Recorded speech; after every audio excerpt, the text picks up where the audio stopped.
Hello, everyone. Reverend Sarah Grady from St. Paul's United Church in Paris. I hope you are doing great today. It's been beautiful sunshine here in Paris today, so I hope that you have some wherever you are. We know that there's lots going on in our world right now, and so I just want to add a couple more things that are going on, but specifically for our community, and remind folks about what's coming up here.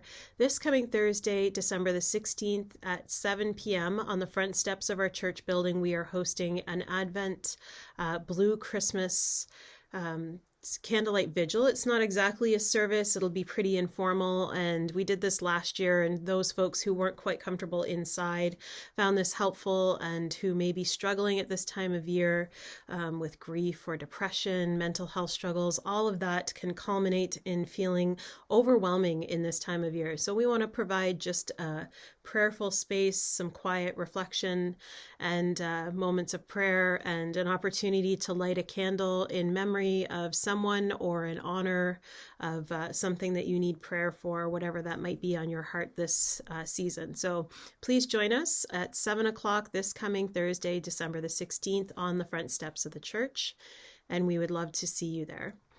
This coming Sunday is Lessons and Carols, our regular 10:30 Advent service, and we are celebrating the Advent of love. And then the last thing I want to remind folks about is our Christmas Eve service next Friday, December the 24th, or almost 2 weeks from now. Thank goodness. We have our Christmas Eve services happening at 7 p.m. and 9 p.m. and we are going to be asking people to register for those.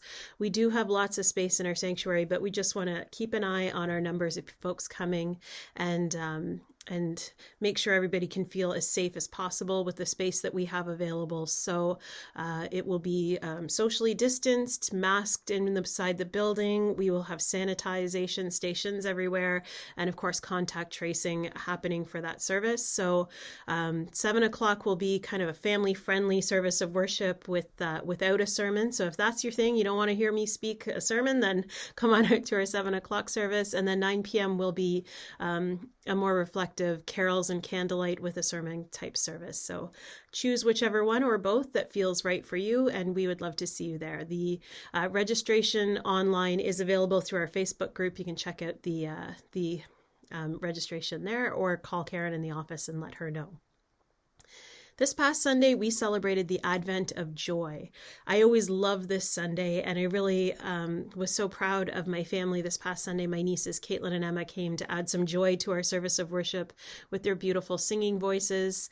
And as I got thinking about the notion of joy, a couple of weeks ago, I actually used the organization guru Marie Kondo. I referenced her in my sermon and talked about her book, The Art of Decluttering, Japanese organization techniques that she put out in 2014, maybe even earlier than that. But she kind of became this international sensation and had a Netflix show. And one of the things that I talked about was this phrase from her book that somebody described as the battle cry of her fans. And it was, get rid of anything that doesn't spark joy.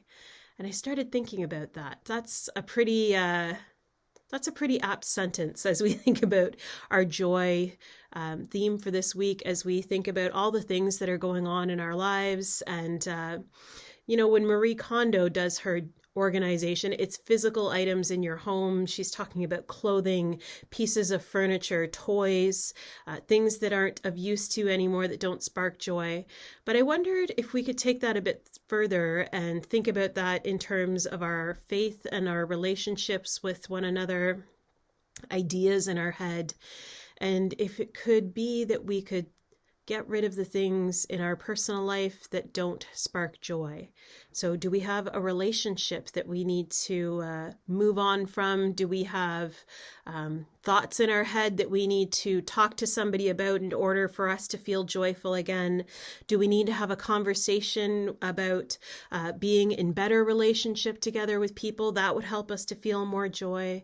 I wonder what that is for you. So if you were to get rid of the thing that does not spark joy, what would that be for you? And it can be a physical item.